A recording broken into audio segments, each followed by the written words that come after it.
ورحمۃ اللہ وبرکاتہ۔ بسم اللہ الرحمن الرحیم۔ خواتین و حضرات، آج جس موضوع پہ بات کرنے کا مجھے حکم ملا ہے، میں خود بڑا پریشان اس لیے ہوا کہ حضرت علامہ اقبال رحمۃ اللہ علیہ کو جب پڑھا تو یوں لگتا ہے کہ ہر تیسرا شعر جو ہے وہ رسول اللہ صلی اللہ علیہ وسلم کی شان میں کہا گیا ہے۔ وہ پورا کلامی نعت ہے۔ وہ کہتے ہیں نا، غالب کی نعت پڑھیں یا جامی کی پڑھیں، لیکن اقبال کا پورا کلام ہی ایک نعت ہے۔ اور اس کی وجہ یہ ہے کہ اقبال کے دل کے اوپر قرآن اس طرح نازل ہوتا تھا جس طریقے سے اس کی اصلی حالت تھی۔ ہمارے بڑے بزرگ تھے ڈاکٹر اسرار احمد، میرے سے بڑا پیار تھا، گھر بھی تشریف لاتے تھے۔ وہ کہتے تھے کہ مجھے یہ ایمان ہے میرا کہ جب سے قرآن نازل ہوا ہے اس عہد میں، پچھلے 400-500 سال میں، اگر کسی شخص کو سمجھ لگی ہے تو وہ اقبال کی ہستی ہے۔ اور یہ اس کا تعلق پڑھنے کے ساتھ نہیں ہے، اس کا تعلق اللہ کی طرف سے ہے۔ جیسے رومی نے کہا ہے، علم دو علم است اول مقصبی کہ چو در مکتب بیان وجد سبھی۔ علم دو طرح کے ہوتے ہیں، ایک وہ ہے جو سیکھا جاتا ہے، جیسے بچے کو اسکول میں داخل کرایا جائے۔ علم دیگر بخشش یزدان بود، چشمہ یہ در میں آنے جان بود۔ دوسرا علم جو ہوتا ہے وہ اللہ کی بخشش ہوتی ہے اور اس کا سرچشمہ جان کے اندر ہوتا ہے۔ اقبال کو اللہ تعالیٰ نے قرآن کا وہ علم دیا اور رسول اللہ صلی اللہ علیہ وسلم سے محبت عطا کی۔ آج مجھے یہ کہنے میں کوئی حرج نہیں ہے کہ آج میں ان کی شخصیت کے کچھ ایسے پہلو بھی آپ کو بتاؤں گا جو شاید آپ کی آنکھوں سے ابھی تک اوجھل رہے ہوں۔ مولانا میر حسن رحمۃ اللہ علیہ شمس العلماء سیالکوٹ کے بہت ہی بزرگ استاد تھے جنہوں نے علامہ اقبال کی تربیت کی۔ ایک دن ان کے 2 مدرسے تھے اس وقت، ایک مدرسہ تھوڑا سا فاصلے پہ تھا ان کا اپنا، اور ایک قریبی مدرسہ تھا کشمیری محلہ میں سیالکوٹ میں، جہاں وہ ایک دن تشریف لے گئے تو ایک بچہ دیکھا 4-5 سال کا، چھوٹا سا، اس کے چہرے پہ نور، آنکھوں میں چمک۔ تو مولانا بھاگ گئے، اساتذہ سے پوچھا کہ یہ بچہ کون ہے؟ کہتے ہیں یہ شیخ نتھو، شیخ نور محمد کا بیٹا ہے اور اس کا نام اقبال ہے۔ 4 برس کے ہوں گے اقبال، 4-5 برس کے۔ تو فوری طور پہ شیخ صاحب کی دکان پہ گئے۔ شیخ نور محمد علامہ کے والد صاحب انتہائی نیک شخصیت، انتہائی صوفی شخصیت، پڑھے لکھے زیادہ نہیں تھے لیکن چہرے پہ بھی نور تھا، اور اللہ تعالیٰ کے ساتھ جو ان کی محبت تھی، تعلق تھا، اس کی کوئی مثال نہیں ملتی۔ تو مولانا میر حسن نے کہا کہ شیخ صاحب آپ کا بچہ مدرسے میں کیا کر رہا ہے؟ اب گھر کی بات میں آپ کو بتا رہا ہوں کہ شیخ صاحب کی آنکھوں میں آنسو آ گئے۔ کہتے ہیں میں کہنے کو کہہ نہیں سکتا تھا لیکن آپ نے پوچھ ہی لیا۔ اصل میں جب یہ بچہ پیدا ہوا مجھے خواب میں رسول اللہ صلی اللہ علیہ وسلم کی زیارت ہوئی۔ حضور نے فرمایا کہ یہ جو تمہارا بیٹا ہے اس نے اسلام کی بہت زیادہ خدمت کرنی ہے۔ تو میں نے سوچا کہ میں اس کو مدرسے میں داخل کرا دوں تاکہ یہ دین قرآن پاک حفظ کرے اور دینی علم سیکھے۔ مولانا نے فرمایا کہ شیخ صاحب جس مدرسے میں آپ نے بھیجا ہے یہاں سے یہ مولوی بن کے نکلے گا، زیادہ سے زیادہ محلے کی ایک مسجد میں جماعت کرائے گا، خطبہ دے گا، اس طرح یہ اسلام کی خدمت نہیں کرے گا۔ آپ میرے پہ اعتماد کریں اور یہ بیٹا میرے سپرد کر دیں اللہ کے سپرد، تو پھر ہم دیکھیں گے کہ یہ بچہ جو ہے وہ کس طریقے سے اس کی تربیت ہوتی ہے۔ اس کے بعد مولانا میر حسن نے ان کو اپنے لے لیا، اپنی کفالت میں، اور خود پڑھایا آخر تک۔ علامہ جب انگلستان میں پڑھنے کے لیے گئے تو ان کے والد صاحب پڑھنے کے لیے نہیں بھیجتے تھے اور یہ کہتے تھے کہ یہ لڑکا ملحد ہو جائے گا، لیکن سید میر حسن رحمۃ اللہ علیہ پھر آئے تو انہوں نے کہا کہ میں نے اس بچے کی ایسی تربیت کر دی ہے کہ یہ کبھی ملحد نہیں ہو سکتا۔ جب علامہ گئے ہیں تو علامہ دہلی میں ٹھہرے ہیں حضرت نظام الدین اولیاء رحمۃ اللہ علیہ کے مزار پہ، اور ایک بڑی خوبصورت نظم کہی ہے اپنے سفر کے بارے میں، التجائے مسافر کے نام سے۔ تو اس میں بھی اللہ تعالیٰ سے دعا کی ہے کہ میرے استاد سید میر حسن جو حضرت علی مرتضیٰ کی اولاد سے ہیں اور یہ یوسف ثانی ہیں، اے خدایا میری ان سے ملاقات کروا دیں۔ تو میں یہ باتیں آپ کو کیوں بتا رہا ہوں؟ میں یہ بتا رہا ہوں کہ یہ گھر کا ماحول تھا جس نے اقبال پیدا کیا۔ بڑی خوبصورت اقبال نے کہا ہے کہ ایون حضرت اسماعیل علیہ السلام کے بارے میں کہتے ہیں کہ سکھائے کس نے اسماعیل کو آداب فرزندی۔ اسماعیل کو یہ مکتب کی کرامت تو نہیں تھی، اسکول کا تو نہیں تھا، یہ کیا تھا؟ یہ فیضان نظر تھا یا کہ مکتب کی کرامت تھی؟ سکھائے کس نے اسماعیل کو آداب فرزند، یہ فیضان نظر تھا، اور اقبال پہ بھی فیضان نظر تھا۔ والدہ ان کی قرآن پاک کی حافظہ تھی اور ہر وقت تلاوت کرتی رہتی تھی، علامہ ان کو سنتے تھے۔ اور والد صاحب کا یہ حال تھا کہ والد صاحب یہ کہتے تھے اقبال قرآن اس طرح پڑھو جیسے تم پہ نازل ہو رہا ہے، اور رسول اللہ صلی اللہ علیہ وسلم سے محبت ان کی گھٹی میں پڑی ہوئی تھی۔ علامہ نے قرآن پاک کا جس طرح مطالعہ کیا، میں چند ان آیات کے حوالہ دوں گا۔ انہوں نے ایک ایک شعر میں ایک آیت کہی ہے اور ایک حدیث کہی ہے، لیکن وہ چند ایک آیات قرآن پاک کی جو ان کے اشعار کے ساتھ آج کے میرے چند گزارشات کے ساتھ مطابقت رکھتی ہیں، وہ یہ ہے قد صدق اللہ رسولہ الرؤیا بالحق لتدخلن المسجد الحرام ان شاء اللہ آمنین محلقین رؤوسکم ومقصرین لا تخافون فعلم ما لم تعلموا فجعل من دون ذلك فتحا قریبا۔ یہ آیات اس وقت نازل ہوئی جو رسول اللہ صلی اللہ علیہ وسلم پہ شاید یہ سب سے مشکل وقت۔ قرآن پاک کی آیات نازل ہوئی کہ جاؤ عمرے کے لیے۔ جب صحابہ کرام کو لے کے حدیبیہ کے مقام پہ پہنچے، راستے بند تھے، بہت مشکل وقت، اتنا مشکل وقت کہ اگر آج میں آپ کو بتاؤں تو آپ کے لیے وہ حیرت ہوگی کہ کیا مشکل ہوگی۔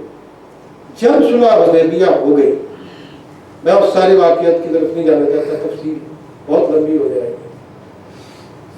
حضور پاک صلی اللہ علیہ وسلم نے فرمایا کہ اب آپ اپنا احرام اتار دیں،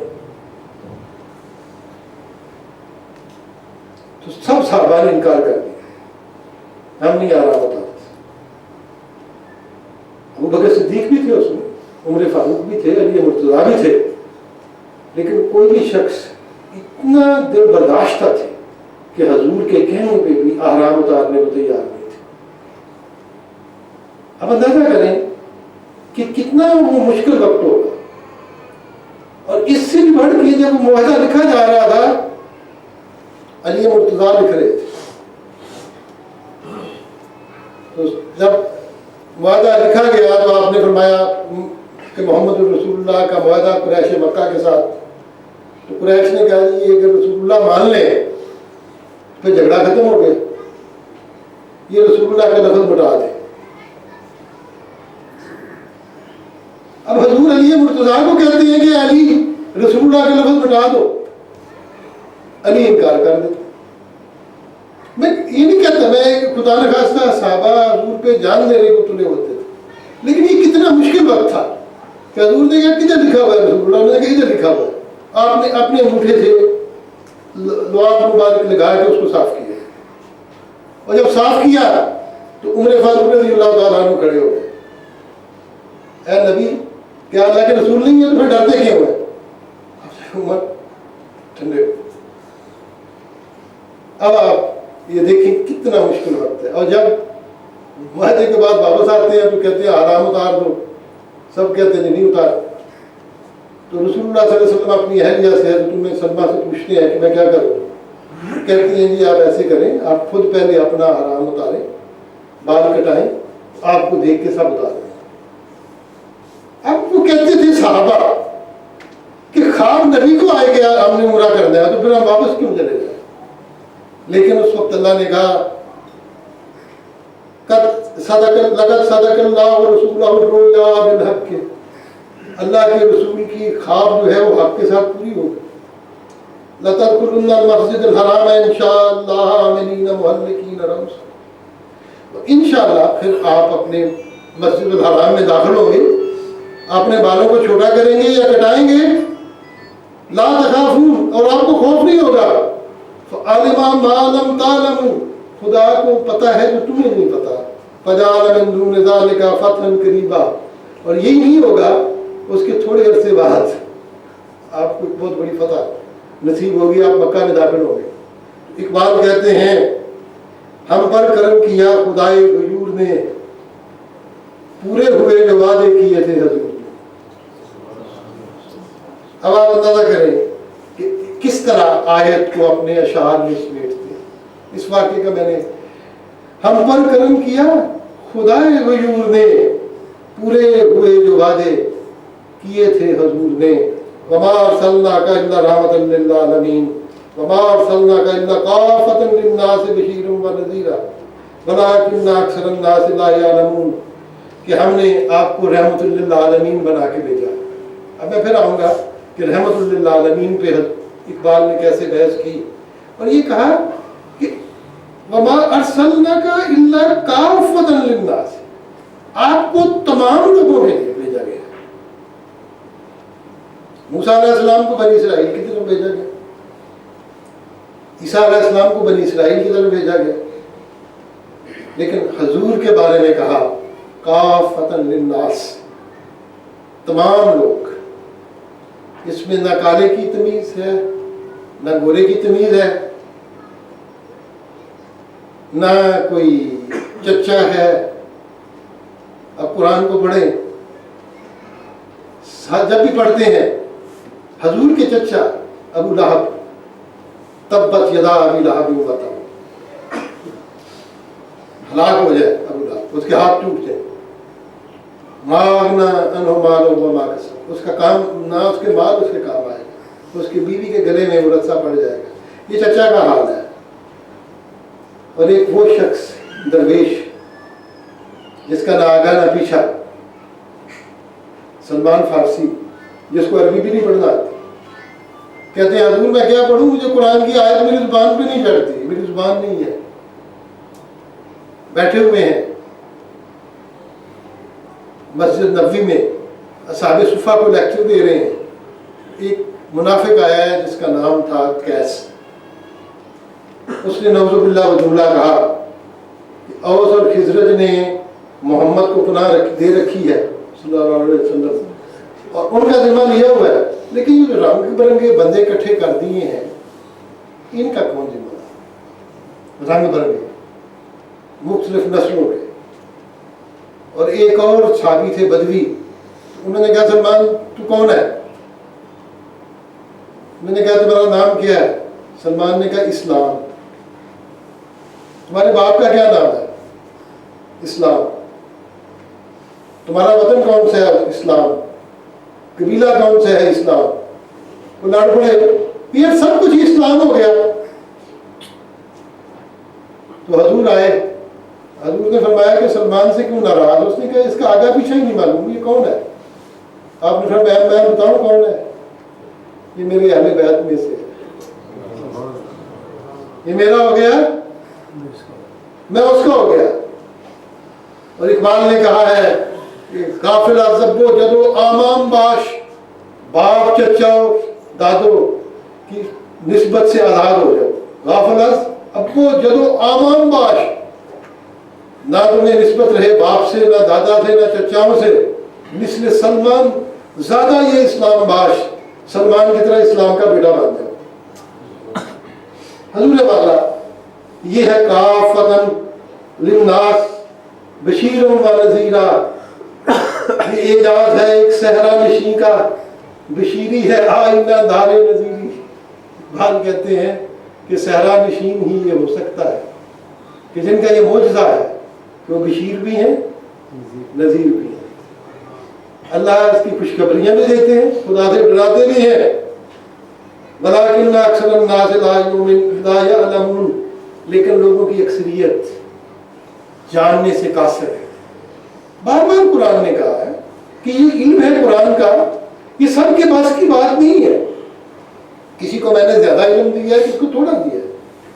اور یہاں کہا ہے کہ جو بشیری اور نذیری کا تعلق ہے وَلَٰكِنَّ أَكْثَرَ النَّاسِ لَا يَعْلَمُونَ، کہ لوگوں کی اکثریت اس کو جاننے سے قاصر ہے۔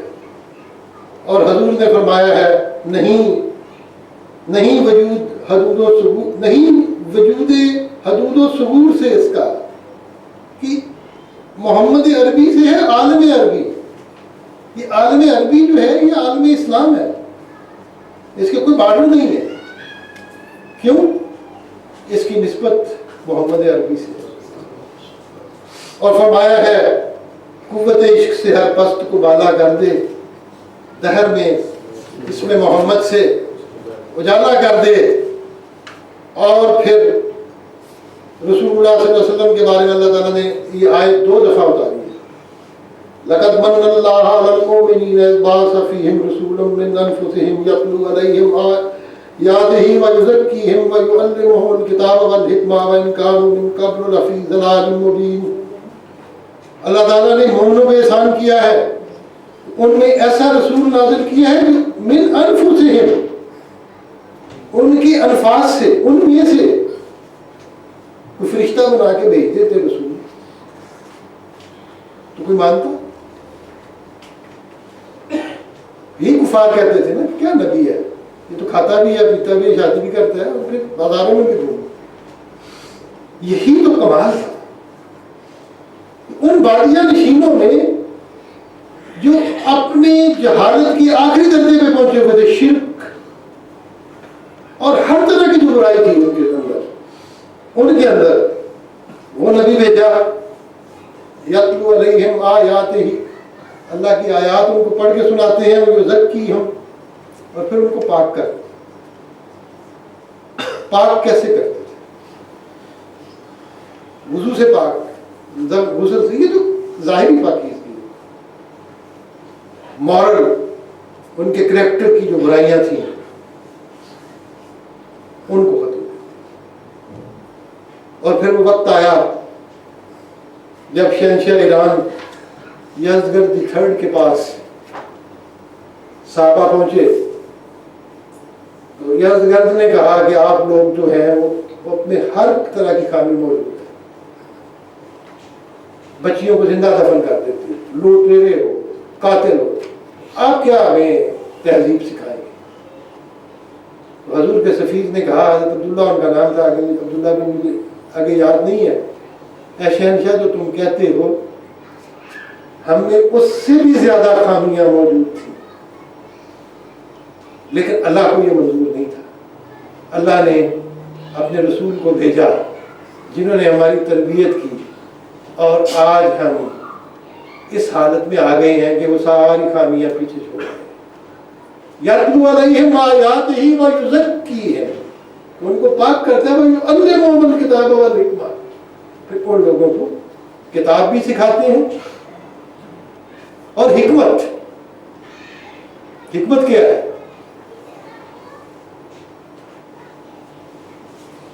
حکمت دانائی، وزڈم، فلاسفی، عقل۔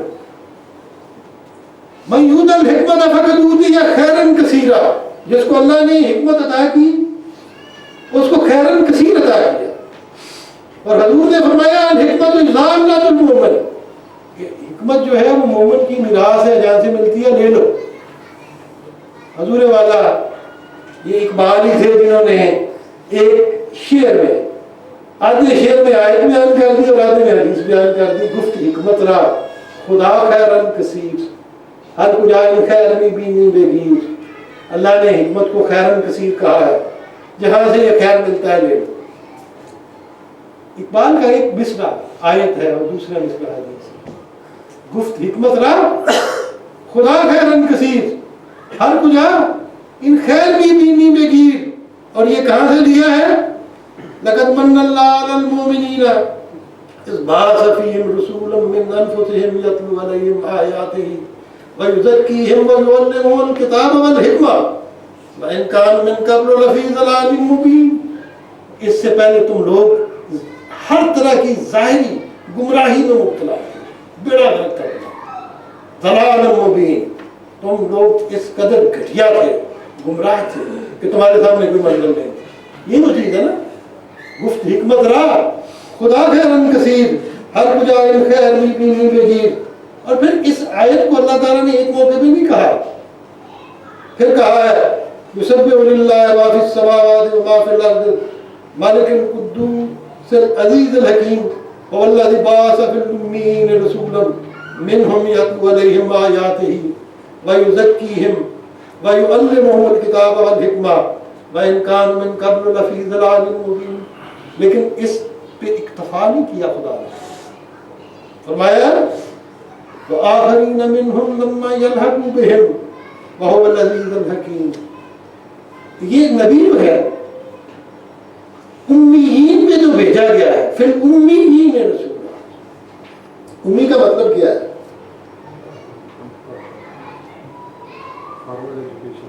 یس، آپ نے بات کی، the person who has not received a formal education، امی۔ لیکن یہ لفظ استعمال کرتے تھے یہودی۔ یہودی کہتے ہیں کہ انسان صرف یہودی ہے، باقی جنٹائل ہے، یہ انسان نما جانور ہے، ان کو مارنا بھی جائز ہے، نعوذ باللہ ان کے اگر مذہب میں دیکھیں ان کا مار کھانا بھی جائز ہے، ان کو ہر طرح، کیونکہ یہ انسان نہیں ہے، یہ امیین ہے۔ اللہ نے کہا پھر امیین رسولہ۔ ایک اور جگہ کہا ہے کہ ہمیں یہودیوں نے کہا کہ ہمیں امیین کے ساتھ کوئی واسطہ نہیں ہے، we don't care for that.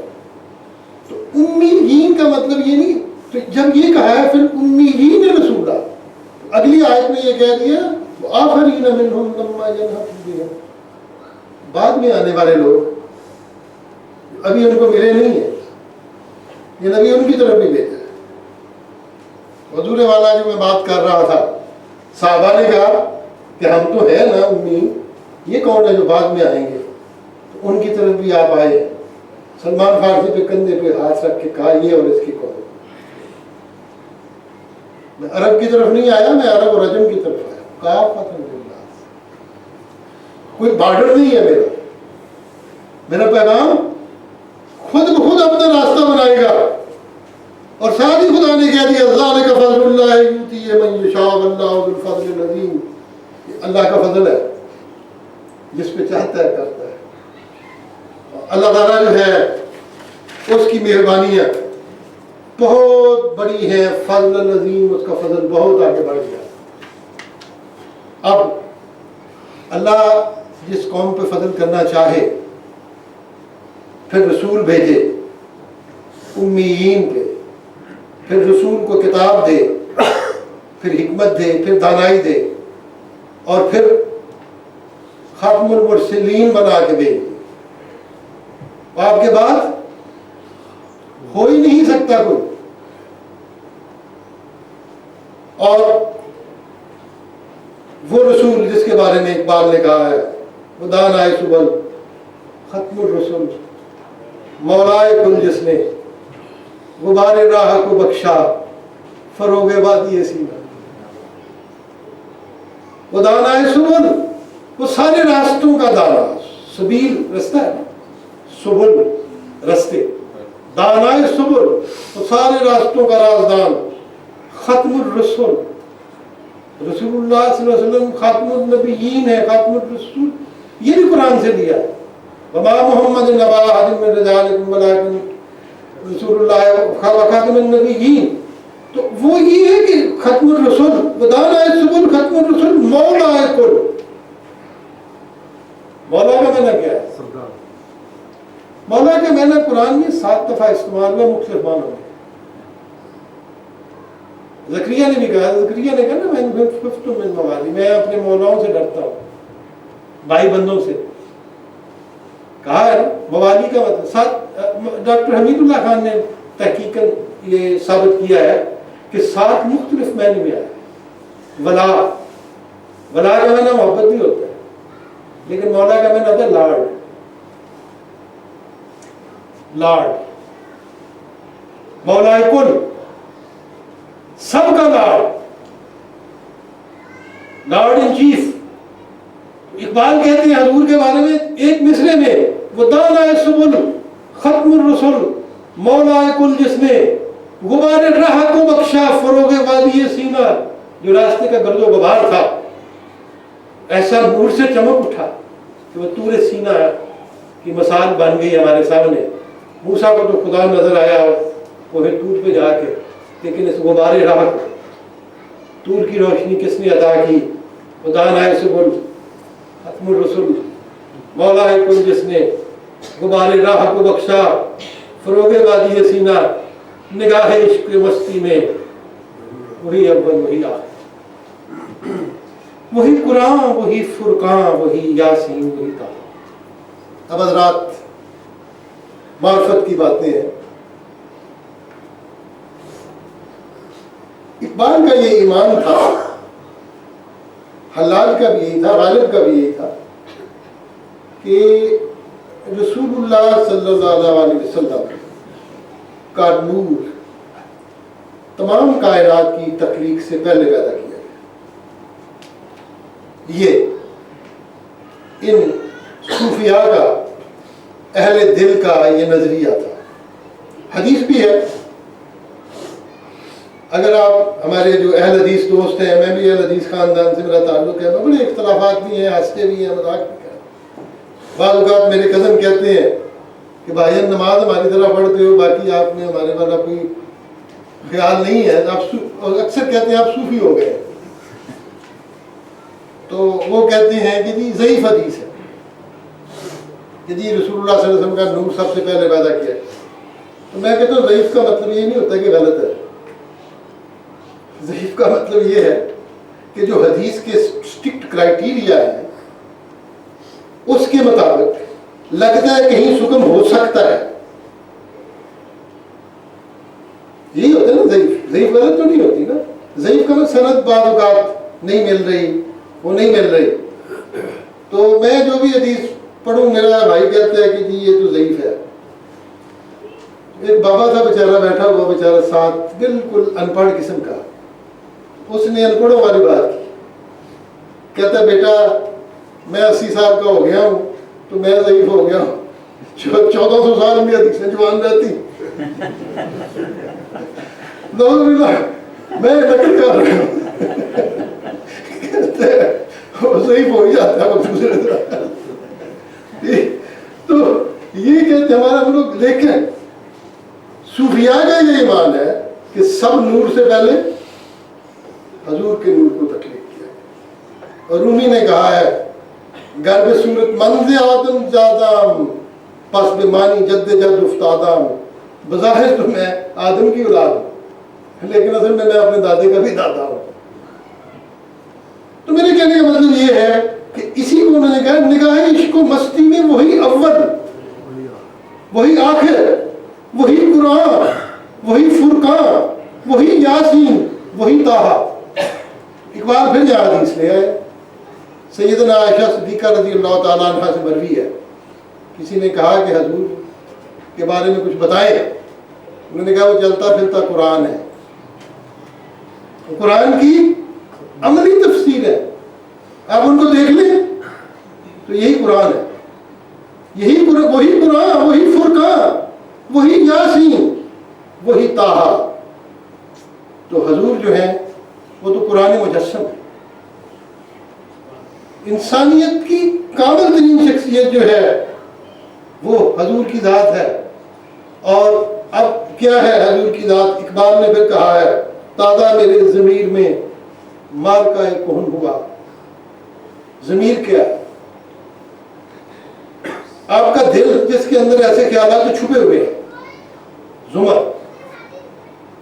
Conscious, hidden, تازہ میرے ضمیر میں مارکہ کہن ہوا، میرے ضمیر میں پھر وہ پرانا مارکہ چل رہا ہے، عشق تمام مصطفیٰ عقل تمام مولا، عشق تمام مصطفیٰ عقل تمام، بے قدر کود پڑا اچھے نمرود میں عشق، عقل ہے محو تماشائے لب امام ابھی، حضور کی ذات کے بارے میں عشق کیا ہے؟ ڈیووشنل لو، محبت، وہ مقام جس کے بارے میں کسی شاعر نے کہا ہے ہزار بار بشویم دہن رض عطر و گلاب، میں اپنے منہ کو عطر اور گلاب سے ہزار بار دھوتا ہوں، ہنوز نام تو بر زبانہ اردن بے ادبی، ابھی بھی آپ کا نام زبان پہ آئے تو بے ادبی لگتی ہے۔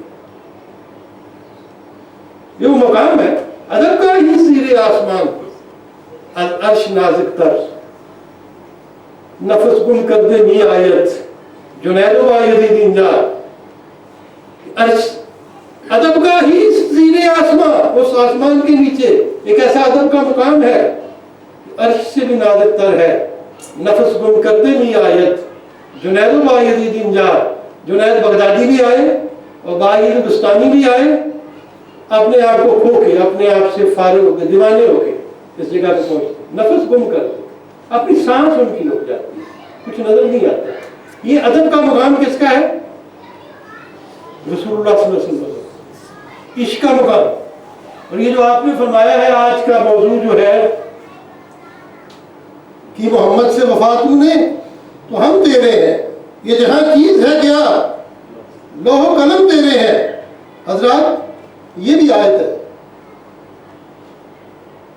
کہ محمد سے وفا تو نے،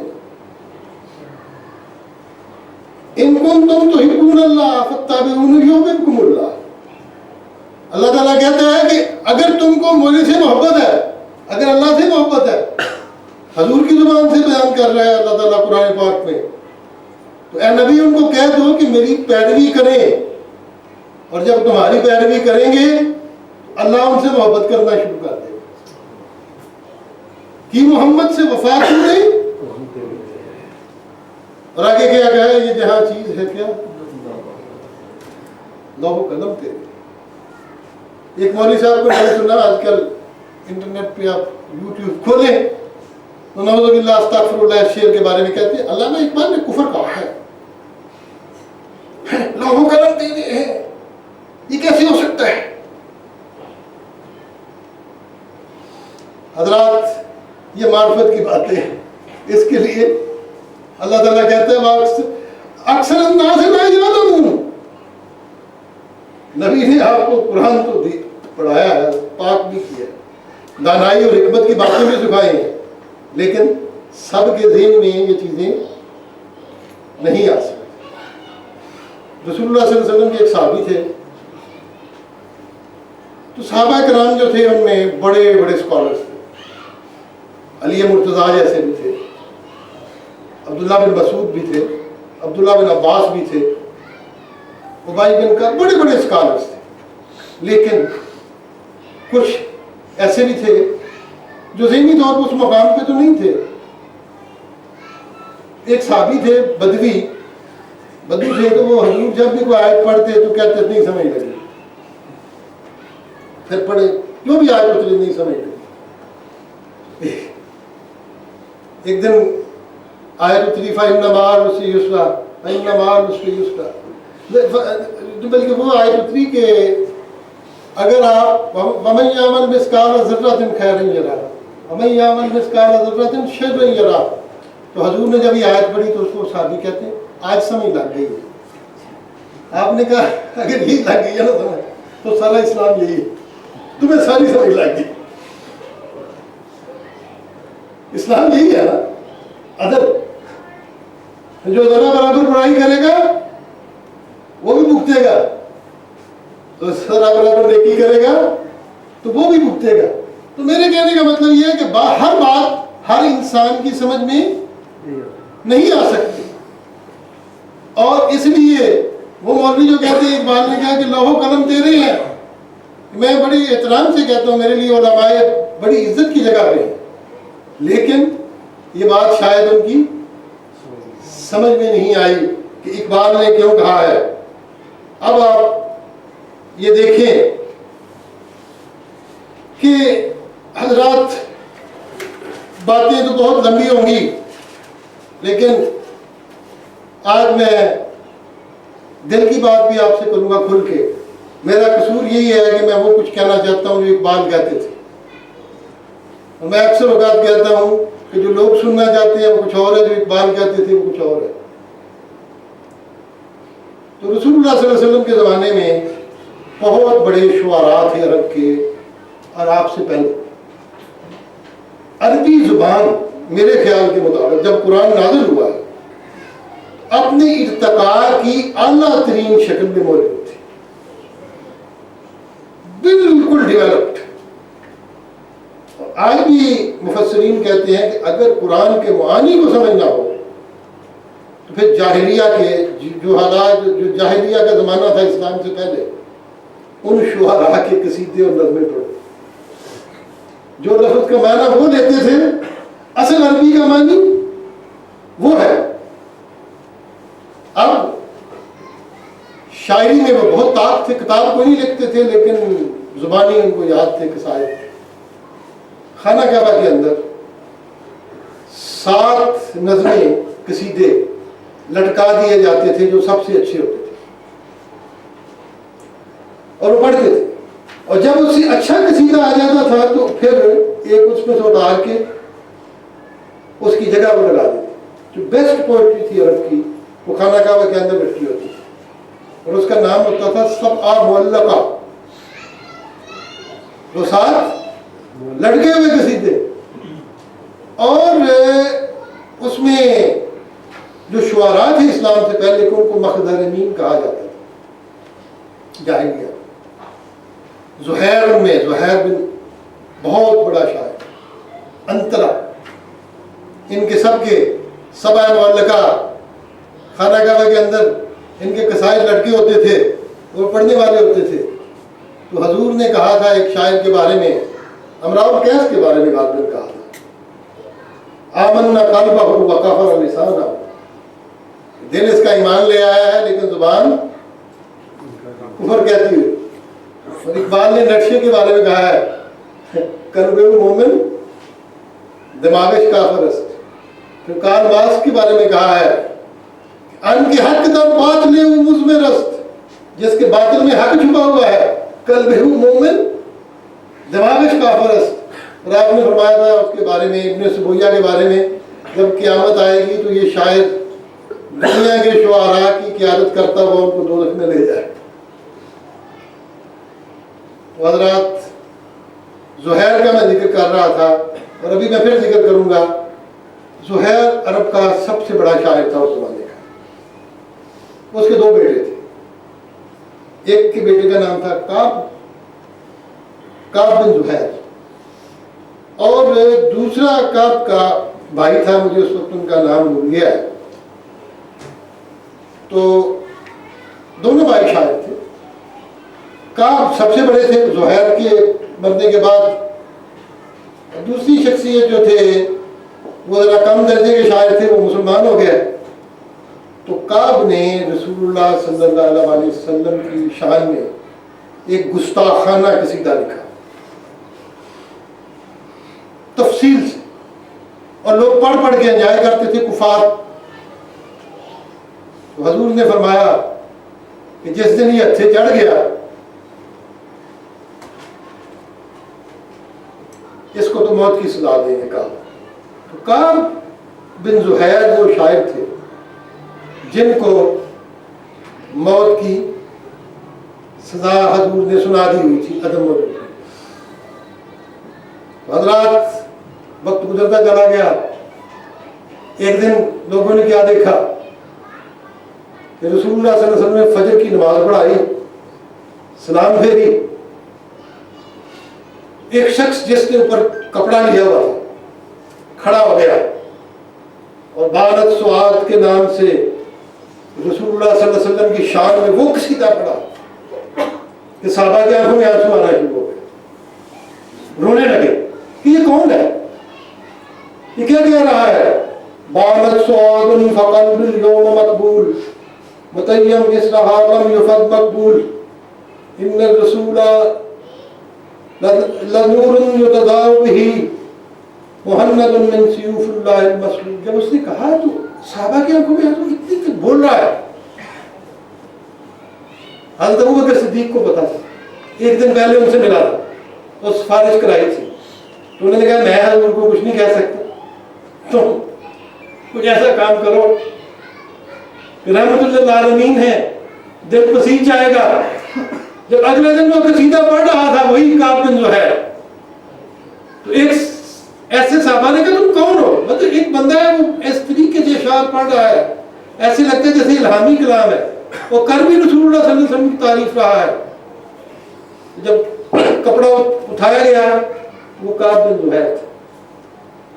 رسول اللہ صلی اللہ علیہ وسلم نے بڑی محبت کے ساتھ اپنی چادر اس کو پڑھا، گفٹ۔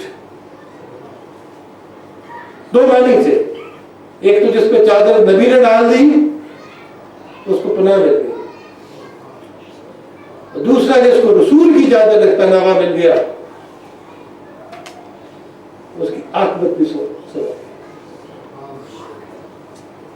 اب اس نے ایک شعر کہا تھا جس میں کہا تھا محمد من سیوف اللہ مسلول، یہ اللہ کی ایسی تلوار ہے رسول اللہ صلی اللہ علیہ وسلم جو انڈیا میں بنائی گئی ہے، ہندوستان، محمد انڈیا، اور یہ انڈیا کی تلوار۔ انڈیا میں اس وقت آپ کو پتہ ہے تلوار بنانے میں یا خنجر یہ بڑی اچھی انڈسٹری تھی، جس طریقے سے عرب سے گھوڑے آتے تھے، سینٹرل ایشیا سے گھوڑے آتے تھے، انڈیا سے تلواریں آتی تھیں۔ انہوں نے کہا کہ یہ انڈیا کی تلوار ہے رسول اللہ صلی اللہ علیہ وسلم، جن کی چمک سے پوری دنیا روشن ہو گئی ہے۔ تو حضور نے فرمایا اے کعب تم مجھے انڈیا کی تلوار نہ کہو، سیوف من سیوف الہند نہ کہو، سیوف من سیوف اللہ کہو، میں اللہ کی تلواروں میں سے ایک تلوار۔ اب حضرات اب میں آہستہ آہستہ مشکل طرف جا رہا ہوں۔ علامہ نے اپنے فارسی اشعار میں کہا جوہر ماہ با مقامی بستے نیست بادائے تندش بجامی بستہ نیست۔ ہمارا جوہر جو ہے وہ کسی مقام کے ساتھ لمیٹڈ نہیں ہے، اور ہمارا بادہ جو ہے ہمارے شراب کا پیالہ یا معرفت کی شراب ہے وہ کسی ایک جام کے ساتھ تعلق نہیں ہے۔ ہندیو چینی سفالے جام ماست، انڈیا بھی ہمارا جام کا پیالہ ہے، چائنا بھی ہمارا پیالہ ہے، رومیو شامی گلے اندام ماست، رومن ہو یا سیرین ہو یہ سب کے سب ہمارے جسم پہ سجے ہوئے پھول ہے۔ قلب مار از ہند و روم و شام نیست، یہ جو ہارٹ ہے نہ یہ انڈین ہے نہ رومن ہے، رومن مین یورپین، نہ شام کا ہے۔ مرز و بوم بجز اسلام نیست، ہمارے دل کی اگر کوئی مرز و بوم ہے تو اسلام ہے۔ مرز کہتے ہیں بارڈر، بوم کہتے ہیں لینڈ، اور ٹیریٹری اور بارڈر جو ہے وہ اسلام ہے۔ ہماری تلوار کا کوئی تعلق نہیں ہے، نہ روم سے ہے نہ شام سے ہے۔ اور اب اقبال فرماتے ہیں پیچھے پیغمبر جو کعبہ پاک ذات ہدیہ یا بردست بانت سوات، جب رسول اللہ صلی اللہ علیہ وسلم کی خدمت میں وہ پاک تینت کا بانت سوات کا قصیدہ لکھ کے لائے، در سنائش گوہر شب تاب سفت سیف مسلوف سیف مسلول از سیوف الہند گفت، تو رسول اللہ صلی اللہ علیہ وسلم کی شان میں انہوں نے جو چمکدار ہیرے تھے وہ پرونا شروع کیے، اور حضور کو سیف مسلول از سیوف الہند کا، انڈیا کی تلواروں میں سے ایک تلوار جو بے نیام ہے۔ اقبال کہتے ہیں ان مقامش برتر از چرخ بلند نامدش نسبت بے اقلیمی پسند، وہ شخصیت وہ حضور پاک صلی اللہ علیہ وسلم ان مقامش برتر از چرخ بلند، جن کا مقام ساتوں آسمانوں سے بلند تھا، نامدش نسبت بے اقلیمی پسند، ان کو کسی ایک لینڈ کے ساتھ اپنا نام رکھنا پسند نہ آیا۔ رسول اللہ صلی اللہ علیہ وسلم کو گفت سیف من سیوف اللہ کو حکم دیا کہ مجھے کہو سیف من سیوف اللہ، سیوف الہند نہ کہو، اللہ کی تلواروں میں سے ایک تلوار کہو۔ حق پرستی جزب راہ حق مکو، اگر حق کا راستہ اختیار کیا تو پھر اللہ کے راستے پہ چلو۔ اور ہم چنان ان رازدانے جزو کل گرد پایش سرمایہ چشم رسول اسی طرح وہ جزو اور کل کے رازدان، جزو کے بھی اور کل کے۔ اللہ اپنے انبیاء کو وہ علم دے دیتا ہے جو عام انسانوں کے پاس نہیں ہوتا، وحی کے ذریعے دل کو روشن کر دیتا، جزو و کل۔ لیکن غیب کا علم بعض اوقات انبیاء کے پاس نہیں ہوتا۔ جب غار ثور میں تھے تو پاؤں کے نیچے سے بچھو جب تو حضور کو نہیں پتا چلتا۔ سادی نے کہا، شیخ سادی رحمۃ اللہ علیہ نے، کہ یکی پرسید از گم کرتے فرزند کہ اے عالی نسب پیر خرد مند۔ کسی نے پوچھا اس بزرگ سے، یکی پرسید از پیر خرد مند، سمجھدار بزرگ سے، کہ جس کا بیٹا گم ہوا تھا، حضرت یعقوب علیہ السلام سے، زِ مصرش بوئی پیراہن شنیدی چرادر چاہی کن آنش نہ دیتی۔ مصر سے قمیض کی خوشبو تو آ گئی ہے، جب کنعان کے کنویں میں تھا تو پتہ نہیں چلا۔ بگفتہ حال مابر کے جہان است دمی پیدا و دیگر دم نہان است۔ انہوں نے فرمایا ہماری مثال اس چمکتی ہوئی بجلی کی ہے، ایک لمحہ ظاہر ہوتی ہے پھر غائب ہو جاتی ہے۔ گہی بر تار میں آلہ نشیرم گہی بر پشت پائی خود نبیرم۔ کبھی ہم عرش کی چھت پہ پہنچ جاتے ہیں اور کبھی ہمیں پاؤں کے نیچے بھی نظر آتا ہے۔ علم کل تو اللہ کا ہے، لیکن اللہ کے بعد اگر علم دیا گیا ہے تو کس کو؟ رسول کی ذات کو۔ لا یمکن الثناء کما کان حقہ۔ سادی نے کہا ہے کہ یہ ممکن ہی نہیں کہ رسول اللہ صلی اللہ علیہ وسلم کی ثنا اس طرح بیان کی جائے جس طرح حق ہے۔ بادل خدا بزرگ تو یہ کس سے مختصر ہے؟ اللہ کے بعد سب سے بڑے آپ ہیں، یہی مختصر قصہ ہے۔ یا صاحب الجمال و یا سید البشر من وجهک المنیر لقد نور القمر۔ اے صاحب جمال، آپ کے سارے جمال ختم خوبصورتی ہے، یا صاحب الجمال، اور آپ کے جمال سے تو چاند میں روشنی آ گئی۔ لقد نور القمر من وجهک المنیر، آپ کے چمکتے ہوئے چہرے کی وجہ سے چاند روشن ہو گیا۔ لا یمکن الثناء کما کان حقہ، بعد از خدا بزرگ تو ہی کس سے مختصر۔ حضرات، ایک اور شخصیت تھی جن کا نام تھا مرزا غالب۔ آپ یقین کیجئے ان میں کئی بھی خامیاں آپ گنا دیں، لیکن جو اعلیٰ نعت اس نے لکھی ہے فارسی میں، اس کا کوئی مثال نہیں، جو حضور کی محبت کو بیان کر گیا ہے۔ شاید اس کے اور ان کے اپنے شاگرد حالی نے کہا یادگار غالب کہ مرزا غالب کا ایمان تھا کہ جو حضور سے میری محبت ہے اور اہل بیت سے، اس کی وجہ سے میری مغفرت ہو جائے گی۔ اس نے کہا ہے کہ غالب صلاحیت خواجہ بے یزدان گذاشتیم کنزات پاک مرتبہ دان محمد است۔ اے غالب، ہم نے حضور کی تعریف حمد و ثنا اللہ پہ چھوڑ دی ہے۔ کنزات پاک مرتبہ دان محمد است، وہ ایک ہی ذات ہے اللہ جو رسول کا مرتبہ پہچانتا ہے اور کسی کو نہیں پتا۔ غالب صلاحیت خواجہ بے یزدان گذاشتیم، ہم نے اللہ پہ چھوڑ دیا۔ رسول اللہ صلی اللہ علیہ وسلم کے اندر ان اللہ و ملائکۃ یصلون علی النبی یا ایھا الذین آمنوا صلوا علیہ وسلم تسلیما۔ یہ آیت کا ترجمہ کیا غالب ہے۔ میں یہ کہتا ہوں نا، اقبال کو پڑھو اور شعراء کو پتہ چلتا ہے کہ کس آیت کے کیا معنی ہے۔ اور کن ذات پاک مرتبہ دان محمد است، کہ وہی ذات ہے کہ جو رسول اللہ صلی اللہ علیہ وسلم کے مرتبے کو پہچانتی ہے۔ اب حضرت حضور والا میں ایک نعت پڑھوں گا حضور اقبال نے جو فرمائی ہے، اس کے بعد پھر میں ایک واقعہ آپ کو بیان کروں گا کہ اقبال کو رسول اللہ صلی اللہ علیہ وسلم سے محبت کیسے ہوئی۔ اور ابھی میں نے کہا تھا نا کہ محمد سے وفات تو نہیں، جہاں چیز ہے کیا، اقبال نے کہا ہے لوح بھی تو قلم بھی تو تیرا وجود الکتاب۔